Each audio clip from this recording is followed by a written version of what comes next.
já passava uma lição de como é que eu poderia permanecer na capoeira e continuar. Então, como filosofia de vida, ele me ensinou a ser mais humilde e a quebrar o ego e a vaidade. E qual foi a lição mais valiosa que o Chapéu repetia nos treinos? A lição mais valiosa que o Chapéu usava e repetia nos treinos é a questão dos fundamentos. Treine para melhorar, treine para ser alguém, treine para você mesmo. Então ele era um grande incentivador. Só essa palavra que ele falava, ele repetia, ele dizia assim: hoje vocês não são ninguém, mas amanhã vocês serão alguém. E hoje está aqui, sou alguém através dele também. É que hoje em dia mudou a sua forma de jogar para sempre. Na verdade, não teve nenhum momento que ele fez uma correção em mim. Eu é que fiz uma correção nele, né? Porque eu tinha grandes referências aqui na capoeira em Angola, e uma das referências era o chá preto. E eu sou muito dedicado ao jogo de benguela. E eu batia muito de frente com ele no jogo de benguela, e ele estava tendo uma recaída no jogo de benguela. Ele estava abaixo de forma. Quando a gente começou a treinar, a se encontrar, aí era um desafio para ele.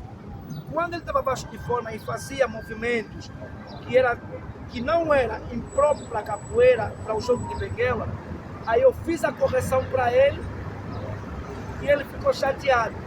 E na mesma aquela correção serviu como um aprendizado para mim, porque eu fui corrigindo alguém que já entendia da matéria. Por eu treinar e me adaptar, eu consegui levar o lado errado dele para o lado positivo. E como é que ele mantinha viva a tradição da capoeira em Angola em 1990? Ele sempre manteve a ligação com os capoeiristas, tradicionalmente organizando rodas de capoeira, organizando cursos, encontros, vivência, e muitas das vezes eu participava em esses momentos que ele manteve essa tradição. Desde dentro do sambizanga até fora do sambizanga, ele levava essa tradição até para os videoclipes de Kuduro, entendeu? Ele foi o primeiro capoeirista a nível nacional a aparecer em um videoclipe e a ter o nome dele em destaque no maior kudurista de Angola, que foi o Nagrega. Tinha o chá preto como o rei da capoeira. Só ele ter o chá preto como rei da capoeira levou com que a tradição do chá preto estivesse firme e forte no tempo dele e ainda no tempo atual, porque ele deixou muitos discípulos. Qual era o maior sonho para ele, para a capoeira, uma capoeira em Angola? Talvez poucos. Eu não digo o maior sonho dele, mas um dos sonhos do chá preto era ele ser formado como mestre de capoeira aqui em Angola, na comunidade dele, e na terra, colocar cadeiras no chão e o pessoal sentir o calor da formatura do conhecimento dele. Mas foi um dos melhores sonhos dele dentro da capoeira. Trazer o mestre de fora e ser formado aqui perante a sociedade e mostrar o quanto a gente tem talento. E um dia ele competiu os maiores campeonatos do mundo e saiu em primeiro lugar. Ele dizia que ele só ia se aposentar na capoeira depois que ele se tornasse mestre de capoeira. Você sabe que você dá um conselho hoje, o que é essa discussão? Eu diria a mesma coisa de sempre. Você é pequeno na altura e você é grande na sabedoria. E como é que ele lidava com os desafios que você enfrentasse na capoeira? A questão do preconceito, do racismo, ele era mal visto por muita gente e também bem visto também ao mesmo tempo. Por que ele era mal visto? porque ele tem uma filosofia de vida totalmente diferente, que era do gueto para a cidade. O Chaplet não fez o nome dele dentro da cidade, ele fez o nome dele dentro do gueto. Por ele ser do gueto, ele não tinha muita aceitação dentro da cidade, mas era o cara que tinha mais talento quando vinha para a cidade. Então isso sofria um preconceito e um bloqueio, entendeu? Por ele ser tão natural, por ele aceitar o lado dele, a vivência dele fora da capoeira e os hábitos e costumes, muita gente não gostava desse hábito e costume, porque ele era muito objetivo, ele era muito verdadeiro, e ele dizia, e ele assumia o que ele fazia. Eu faço isso e eu assumo. Então esse foi um dos lados dele, que ele mais enfrentou, encarou para os desafios e para quebrar o preconceito.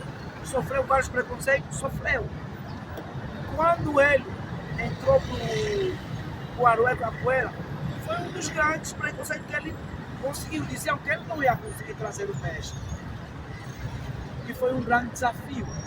Diziam que ele era um aguentador, que tirava as coisas das pessoas. Mas quem convivia com o Chaplet não via isso, mas depois falava. Então ele enfrentava os desafios da vida. Até o último suspiro dele, ela ainda enfrentou o desafio da vida. Dava esperança para quem achava que já era o fim dele. Ele dizia, eu estou doendo, mas não é o meu fim. Eu vou voltar e eu estarei com vocês. Ele foi fisicamente, mas voltou no pensamento de todos nós. E qual era o lado mais sensível do humano? Não conviviam com ele. O lado mais sensível do Chaplet, que as pessoas muitas vezes não conheciam, era a questão do amor ao próximo.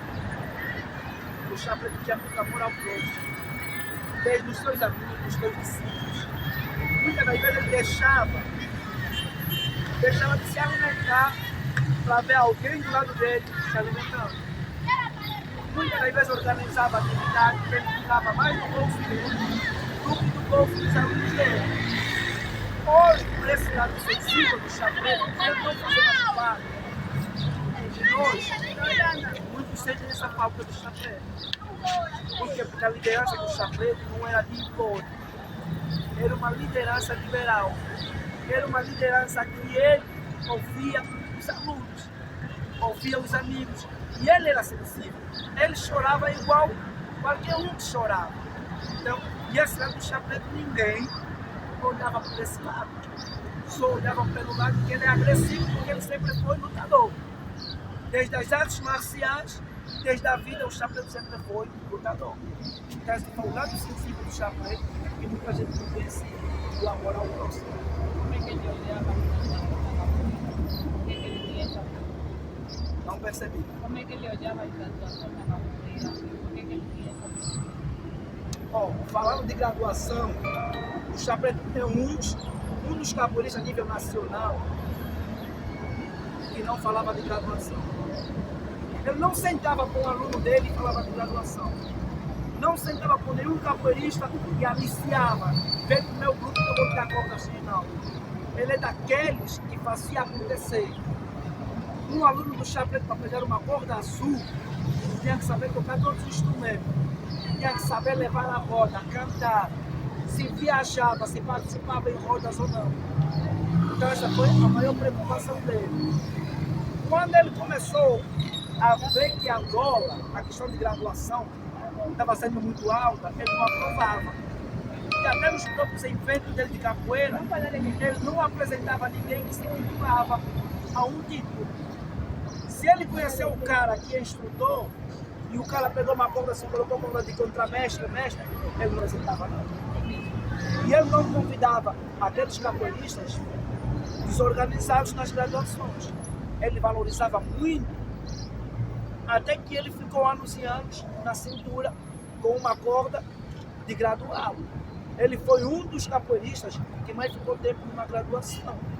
Então assim, a graduação para ele não era prioridade. A graduação para ele era apenas um complemento.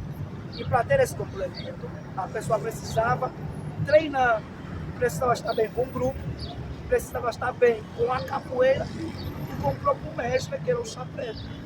Então ele tinha preocupação